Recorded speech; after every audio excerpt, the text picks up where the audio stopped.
तो दिसंबर माह से चल पड़ा मोदी का मैजिक लगता अभी तक जारी है। राजस्थान, मध्य प्रदेश की सरकारें और अब मामला झारखंड, आदिवासी इलाका, जम्मू कश्मीर, जहां कहते हैं कि भारतीय जनता पार्टी का अस्तित्व तो नहीं था।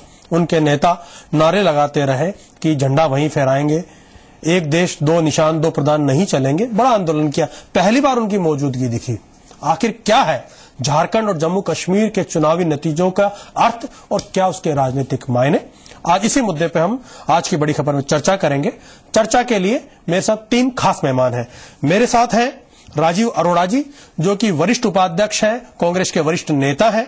ओम सैनी जी, जो कि जाने माने राजनीतिक पत्रकार हैं, राजनीतिक सलाहकार के तौर पर। और मेरे साथ मनोहर जी हैं, मनोज जी दिल्ली से, जो कि राजनीतिक विश्लेषक हैं। इसके अलावा मेरे साथ भारतीय जनता पार्टी के वरिष्ठ नेता और प्रदेश के शिक्षा मंत्री वासुदेव देवनानी जी भी जुड़ने वाले हैं, उनसे भी हम चर्चा करेंगे। लेकिन मैं सबसे पहले चर्चा में जोड़ना चाहूंगा ओम सैनी जी को। सैनी जी, आपने बड़ा करीब से कांग्रेस की राजनीति को देखा है, बड़ा करीब से आपने कांग्रेस के उत्थान और पतन जो अभी वर्तमान में हो रहा है उसको आपने रिपोर्ट भी किया है। क्या लग रहा है, क्या भारतीय जनता पार्टी की गति बहुत तेज है या कांग्रेस पार्टी ने अपने आप पे ब्रेक लगा करके समेट के बैठ गई? देखिए, सबसे बड़ा तो ये कि Bharatiya Janata party cadre based party है और उसके पास में इस वक्त सबसे बेहतरीन नेतृत्व है नरेंद्र मोदी का, जो व्यवहारिक राजनीति में निपुण है और साथ साथ में सैद्धांतिक में भी। व्यवहारिक रूप से वो जिस तरह की भाषा बोलते हैं उससे जनता को आकर्षित करते हैं और सैद्धांतिक रूप से जो भाषा बोलते हैं उससे वो आपको और हमको आकर्षित करते हैं। ऐसी स्थिति में कांग्रेस इसमें बड़ा चूक रही है। कांग्रेस के पास में इस वक्त अपना चेहरा अलग से बताने के लिए कुछ भी नहीं है। ऐसा लगता है लोगों को जैसे कांग्रेस भारतीय जनता पार्टी का ही दूसरा स्वरूप है। दोनों कॉर्पोरेट और डेवलपमेंट का रास्ता एक ही लिए हुए हैं, उसमें कोई फर्क कर नहीं पाते हैं।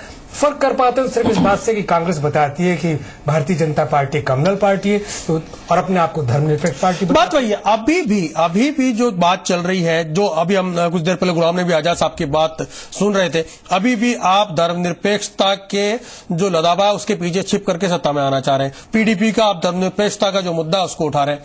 अरोड़ा साहब, कब तक इस धर्मनिरपेक्षता के झंडे को लेकर के चलेंगे? जनता तो नकार रही है एक के बाद एक आपको। नहीं, जनता को समझ में आएगा। इस देश को अगर एक रखना है, इस देश में अगर हिंदू, मुस्लिम, सिख, ईसाई, जैन, बौद्ध सबको एक साथ रखे इस देश में प्रगति करनी है, पढ़ना है, विकास करना है और विश्व के अंदर भी अगर आपको अच्छा प्रदर्शन करना है तो आप धर्मनिरपेक्षता के को छोड़ नहीं सकते, छोड़ना चाहिए भी नहीं। वो हमारे संविधान की विशेषता। धर्मनिरपेक्षता कब तक एक राजनीतिक आडंबर बन के रहेगा कि उसको अपनी सुविधा से इसका उपयोग कर लिया जाए? वीरेंद्र जी, इसका मैं आपको एक सवाल पूछता हूं। आप महाराष्ट्र के अंदर शिवसेना के संग गठबंधन करते हैं और अब बीजेपी का जम्मू कश्मीर के अंदर सरकार अपने बूते बना सकती है। उसको पीडीपी या एनसीपी किसी का समर्थन नहीं चाहिए होगा। उनको आप कहां हैं आज की तारीख में? क्या आज भी कांग्रेस पार्टी भाजपा की सफलता और उसके मुद्दों पर बात करेगी या खुद की जो विफलता है उस पर चर्चा करेंगे? आप बताइए, कहां से इस देश के अंदर राजनीति करनी है? आज की तारीख में गठबंधन को मानना पड़ेगा, आपको दूसरे लोगों का सहयोग भी लेना पड़ेगा। आप अकेला चलो रे का नारा लेकर नहीं चल सकते। और निश्चित रूप से कांग्रेस के तो पिछला एक वर्ष को बहुत अच्छा नहीं रहा, ये हम खुद स्वीकार करते हैं। हमको वो रिजल्ट नहीं मिले हमको चाहिए थे। लेकिन इन चुनाव में सारे के सारे, चाहे वो आपके चैनल का हो चाहे दूसरे चैनलों का हो, जो भी प्रिडिक्शन है उससे कम भारतीय जनता पार्टी को समर्थन मिला। उसमें कांग्रेस पार्टी को संतुष्टि है कि जो प्रिडिक्शन थे उससे कम है, हम साफ हो गए, उसकी चिंता नहीं। चलिए, मेरे साथ में वासुदेव देवनानी जी जुड़े हैं, जो कि भारतीय जनता पार्टी के वरिष्ठ नेता हैं, प्रदेश के शिक्षा मंत्री हैं। उन्हीं से जानने की कोशिश करते हैं। देवनानी साहब, आज तो बड़े लड्डू खाए जा रहे हैं और दिन भी है लड्डू खाने का। मोदी मैजिक या खत्म होती कांग्रेस का फायदा?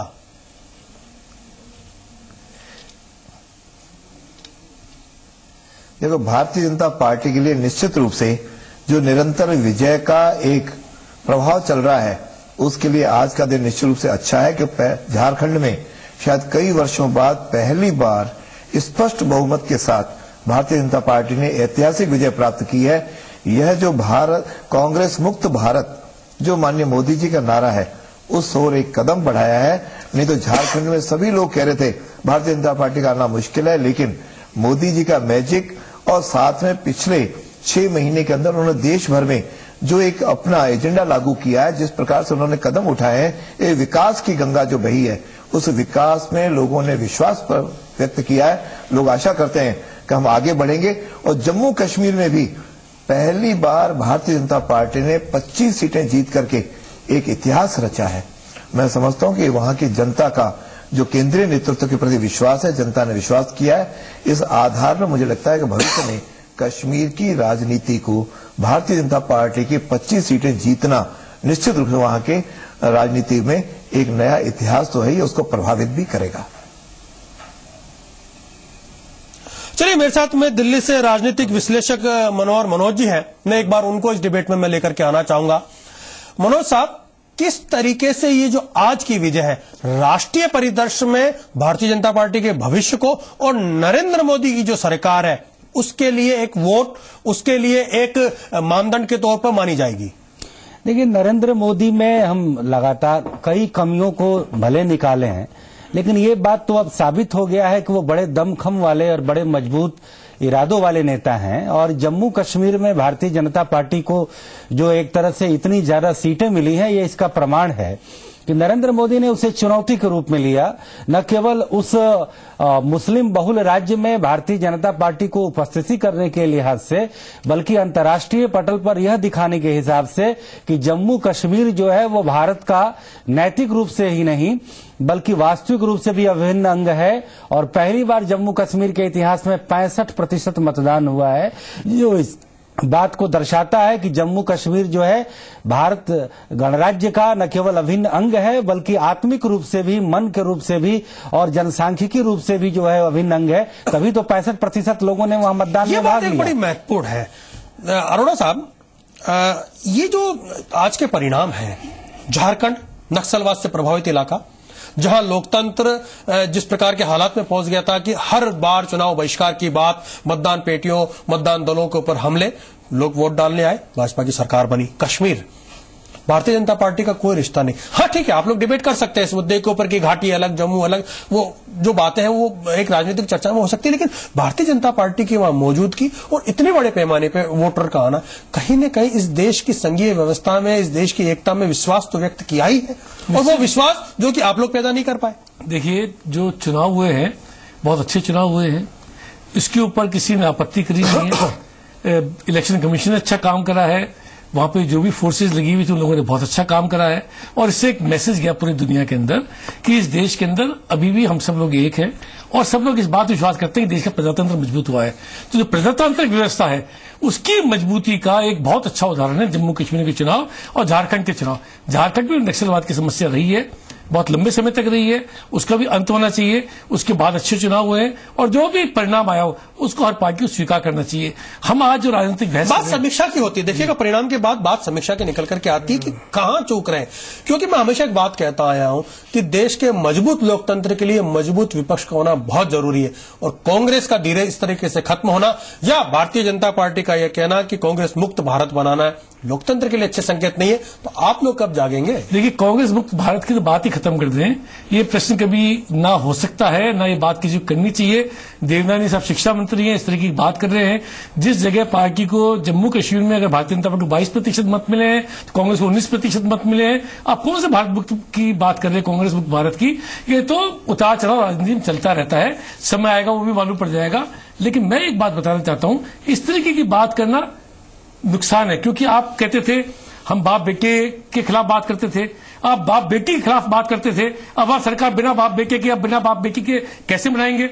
आप धारा 370 की बात करते थे। डिबेट का विषय है, क्योंकि सालों तक जिन दलों के खिलाफ चुनाव लड़ते रहे उनके साथ गठबंधन में यूपीए 1 बना, यूपीए 2 बना, सिलसिला चलता रहा। यूपीए 3 की तैयारी थे, संबंध नहीं हो पाए। राजनीति में अपनी मजबूरियां, लेकिन कांग्रेस के लिए जगने का समय अवश्य है। अभी नहीं जगी तो बहुत देर होगी। इस मुद्दे पर हम अभी चर्चा जारी रखेंगे, भारतीय जनता पार्टी को भी वापस जोड़ेंगे। अभी रुक रहे हैं छोटे से ब्रेक के लिए।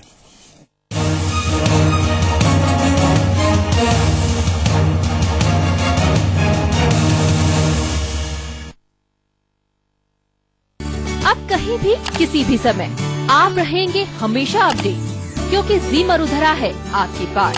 जुड़िए हमारे साथ फेसबुक पर facebook.com/pages/जी मरुधरा और ट्विटर पर twitter.com/जी_मरुधरा और यूट्यूब में youtube.com/user/जी राजस्थान या हमारी वेबसाइट पर zmarudhara.com के जरिए।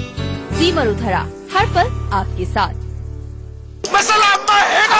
मसाला ये तरी तरी तरी। सिर्फ एवरेस्ट सांभर मसाला में है पूरे 14 शुद्ध मसालों का सही मिश्रण। फंटास्टिक सांभर, टेस्ट पे बेस्ट अम्मा। और एवरेस्ट।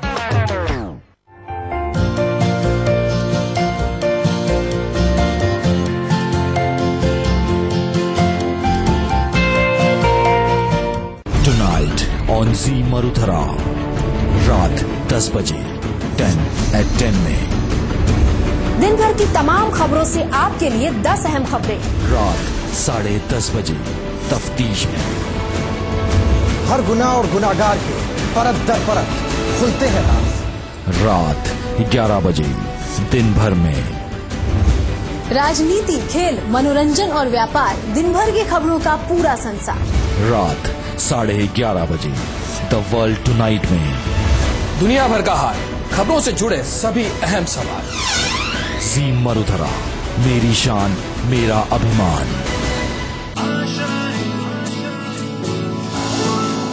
एम्बिशन तो है बट प्लान नहीं। Should I go for management और इंजीनियरिंग? सब कंफ्यूज करते हैं बट सॉल्यूशन कोई नहीं देता।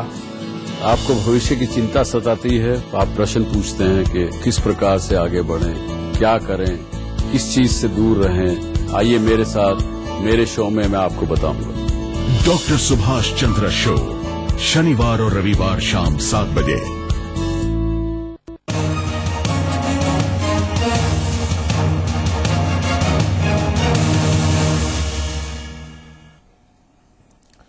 झारखंड चुनाव के अंदर एक चीज और दांव पे लगी थी, लालू मुलायम का जनता परिवार।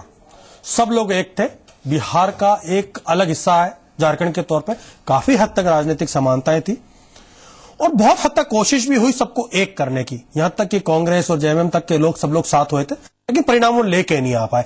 चलिए भारतीय जनता पार्टी से जानने की कोशिश करते हैं कि जो जनता परिवार का कंसेप्ट है वो कहीं ना कहीं सब में मात खाता दिख रहा है। तो क्या अगला निशाना बिहार के चुनाव है? बिहार में क्या होगा जनता परिवार का? क्या लालू मुलायम की जो रिश्तेदारी और जो राजनीतिक गठबंधन है वो कोई परिणाम दे पाएंगे? देवनानी जी, आज खुश तो आप बहुत होंगे कि जनता परिवार भी कुछ नहीं बिगाड़ पाया। जी,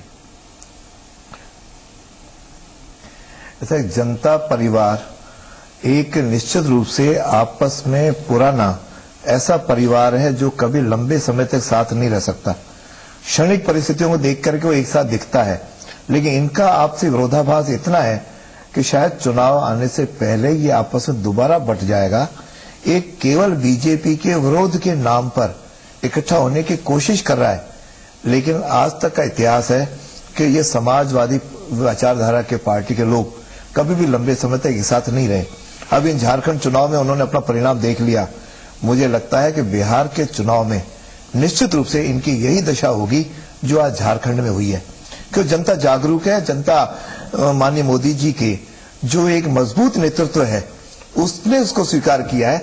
उसके सामने ये जो अवसरवादी समझौते होंगे, ये अवसरवादी समझौते को कभी भी जनता स्वीकार नहीं करती। और बिहार की जनता तो बहुत जागरूक है, परिपक्व है। मैं डिबेट में मनोहर जी को जोड़ना चाहूंगा एक बार, उसके बाद ओम सैनी जी के पास भी आऊंगा। नहीं करेगी मनोहर जी, गाना तो ये था कि दिल के टुकड़े हजार हुए, कोई यहां गिरा कोई वहां गिरा, लेकिन जनता दल के बारे में कहते हैं कि दल के टुकड़े इतने हुए कि कोई यहां गिरा वहां गिरा। तो ये जब दिल एक बार टूट जाता है, इतना बिखर जाता है, तो फिर जुड़ पाता है क्या? और जोड़ने की कोशिश के बाद में क्या 100% परफॉर्मेंस आती है क्या? एक्सपेरिमेंट तो कर रहे हैं, लालू जी भी कर रहे हैं, मुलायम जी भी कर रहे हैं, सारे लोग लग रहे हैं, नीतीश जी साथ में लगे पड़े हैं, परिणाम नहीं आ पाया। झारखंड में तो दिखा नहीं। क्या लगता है नेशनल लेवल पर कुछ कर पाएंगे? इन टुकड़ों में पहले भी जुड़ाव की कई बार प्रक्रिया हो चुकी है। 1977 के बाद से जब ये बिखराव हुआ, भारतीय जनता पार्टी भी उसका हिस्सा थी। उसके बाद से 1989 में जब नेशनल फ्रंट की गवर्नमेंट बनी बीपी सिंह के नेतृत्व में, तब भी वो इकट्ठे हुए थे। जैसे वो सरकार गिरी फिर बिखराव हुआ। फिर उसके बाद देवगौड़ा के टाइम में भी कुछ इकट्ठे हुए ये लोग, फिर बिखराव हुआ। मुलायम और लालू ने कई बार जो है ज्वाइंट फ्रंट बनाया, अब तो उनका एक पारिवारिक फ्रंट बन गया है। तो ये कहीं न कहीं एक हताशा है, ये बात मानना होगा। इसमें एक दो व्यक्ति ऐसे हैं जैसे कि बीजू पटनायक के पार्टी का उड़ीसा में शासन चल रहा है, नवीन पटनायक उनके नेता हैं। उसके बाद में नीतीश कुमार हैं। ये लोग कहीं न कहीं परिवारवाद से दूर गुड गवर्नेंस के कहीं न कहीं प्रतीक जरूर बने, लेकिन भारतीय जनता पार्टी में अचानक इसके प्रति इनके मन में किसी तरीके का खटास आना फेल रहा। क्या कह करके वो प्रदेश के अंदर जाएंगे? जिस लालू के खिलाफ लड़के आए, जिस जंगल राज के खिलाफ लड़के आए, अब उसके साथ गठबंधन कर रहे हैं। आपने सही कहा कि जनता, उन्होंने सही कहा कि जनता लालू और मुलायम जैसों के बीच में उनको पिसना पड़ेगा। मैं एक बार सैनी जी आपको जोड़ना चाहूंगा, ये बड़ी अजीब सी स्थिति है राजनीति में। नीतीश कुमार जिस जंगल राज के विरोध की बात करते रहे, केवल अहम की लड़ाई में अलग हो गए, अब वापस उसी लालू मुलायम के बीच में खड़े, कहां नजर आएंगे वो? देखिए पुरुषोत्तम जी, विचार की राजनीति को नकारने वालों लोगों में से मैं नहीं हूं। निश्चित रूप से विचार की राजनीति इस देश में चलेगी। ये तो सच है कि Bharatiya Janata party cadre based party है, उसने एक अपना स्वरूप बना करके सामने पेश किया है। लेकिन डेमोक्रेटिक सोशलिज्म के लिए जिस तरीके से कांग्रेस एक वक्त में एक स्वरूप रखती थी, उसी को ये लोग उठाना चाहते हैं। ये अलग बात है कि भ्रष्टाचार, मतलब मेरा बेटा, मेरे पोते, मेरे पोती, और अब रिश्तेदारी, मतलब एक परिवार, इनका दुर्भाग्य, क्या सोशलिज्म की बात करेगा? इनका यही दुर्भाग्य है कि इस तरीके से इस पार्टी को बनाना चाहते हैं। वरना इसके आचार्य नरेंद्र देव रहे हैं, राम मनोहर लोहिया रहे हैं, राजनारायण रहे हैं, बड़े बड़े लोग बात वही है कि जयप्रकाश नारायण से लेकर के पूरी सोशलिस्ट पूरी एक, लेकिन विचार की राजनीति चाहूंगा राजीव जी, ये जो स्थितियां बन रही है, इन सब, ये जो कहता हूं मैं कहूं कि ये जो खेत तैयार हो रहा है, फसल तो आखिरकार आप ही लोगों की लहलाएगी, इसमें फायदा तो आप ही का होने वाला है, क्योंकि अंतर्गत तो सवार आप हो जाएंगे इनके ऊपर। अभी भी कोशिश करिए आपने झारखंड में। नहीं, मेरे ख्याल से जनता इन 6 महीने के अंदर ही समझने लगी है। और मैं निश्चित रूप से बात कहूंगा कि चुनाव परिणाम बीजेपी के लिए एक बहुत उत्साहवर्धक नहीं है, नरेंद्र मोदी जी के लिए उत्साहवर्धक नहीं है। चाहे कुछ भी बात कह ले, इनको उम्मीद थी कि 50 से ज्यादा सीटें मिलेंगी झारखंड के अंदर, कम से कम जो सबसे उनके कम अनुमान था 50 सीटों के ऊपर था, जहां बड़ी मुश्किल से सरकार बनी है। आपका कितना था? कांग्रेस पार्टी, देखिए कांग्रेस पार्टी, मतलब आप लोग तो बैठे छोड़ चुके। कांग्रेस पार्टी निश्चित रूप से, हमको तो 2 सीटें बता रहे थे जम्मू कश्मीर में, हमारी 12 सीटें आई हैं। फिर ये कह रहे थे कि दहाई नहीं मैं बात नहीं कर रहा, मैं इसलिए बोल रहा हूँ एनसी नेशनल कांग्रेस कॉन्फ्रेंस और कांग्रेस 27 सीटें आई हैं। नेशनल कॉन्फ्रेंस को मान रहे कुछ सीटें दी जाएंगी। मैं निश्चित रूप से बता रहा हूँ, मतलब अभी भी आप लोग आत्मोलोचन और इस सारी जो बिल्कुल करेंगे, बिल्कुल करेंगे। अभी आज की वस्तुस्थिति बता रहे हैं, जो आज की वस्तुस्थिति से मालूम पड़ रहा है कि आने वाले समय के अंदर बिहार, यूपी भारतीय जनता पार्टी के लिए मुश्किल होगा। कांग्रेस को निश्चित रूप से ये बहुत खराब साल गया है, लेकिन मेरे को पूरी उम्मीद है कि देश की सबक क्या, मैं एक्चुअली इस डिबेट से मैं कोई कांग्रेस को कटघरे में नहीं खड़ा करना चाह रहा, मैं ये चाह रहा हूं कि कांग्रेस ने सीखा क्या। आप विधानसभाओं के चुनाव आ रहे, आप लोकसभा के चुनाव आ रहे, महाराष्ट्र आप चुनाव आ रहे, लगातार आप हरियाणा जैसे आपको मजबूत स्टेट आप हार गए, अब जम्मू कश्मीर जहां भाजपा का अस्तित्व नहीं था वहां हार गए, आदिवासी इलाके में हार गए। सीख क्या रहे हो? देश ये जानना चाहता है। कांग्रेस ने कभी भी देश की अखंडता से, देश में धर्मनिरपेक्षता के सिद्धांत से कभी भी पीछे नहीं हटे हैं। कांग्रेस अपने मुद्दों पर रहेगी, जिन मुद्दों के ऊपर पंडित जवाहरलाल नेहरू, इंदिरा गांधी, लाल बहादुर शास्त्री और राजीव गांधी रहे हैं। हम लोग प्रेम शांति सद्भावना की राजनीति करेंगे। और मैं बताना चाहता हूं, विचार के लिए रहे तो बात, विचार का हमेशा स्वागत होना चाहिए। मैं जाते जाते 30 सेकंड के अंदर देवनानी जी को जोड़ना चाहूंगा। देवनानी साहब, अब अगला टारगेट क्या है? शास्त्री जी को कब स्वीकार क्या है अगला मिशन मोदी जी का और आपकी पार्टी का? हमारा अगला मिशन बिहार और उत्तर प्रदेश है, जहां पे भारतीय जनता पार्टी अपनी सरकार बना करके देश के अधिकांश प्रांतों में भारतीय जनता पार्टी की सरकार बनाना है, जिसके कारण से देश की जो एक उनका एजेंडा है विकास का, उसको पूरे देश भर में लागू करके जनता को इस प्रकार का संदेश देना कि भारत 2014 चल रहा है, ये जो हमारी शताब्दी है, इसमें भारत आगे बढ़ते हुए विकास में विश्व के पहले स्थान पर आए, ये हमारा एजेंडा है। मुझे लगता है कि विपक्ष जो है अभी तक इस बात को स्वीकार करने को तैयार नहीं हो रहा है। देश चाहता भी यही है कि जो देश के जो विकास की गति बनी है और जो वादे किए हैं बुलेट ट्रेन से लेकर के रोजगार तक के, वो सारे काम पूरे हों और इन सब के बीच में संघीय व्यवस्था आड़े नहीं आए, केंद्र और राज्य के संबंध अच्छे रहे।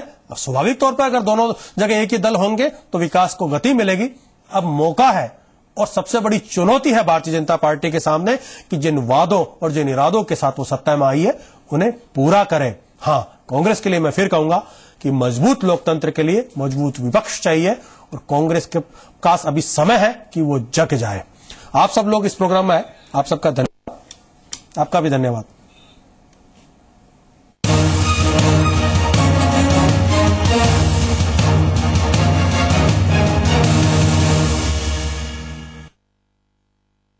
प्रायोजक धानुका ग्रुप।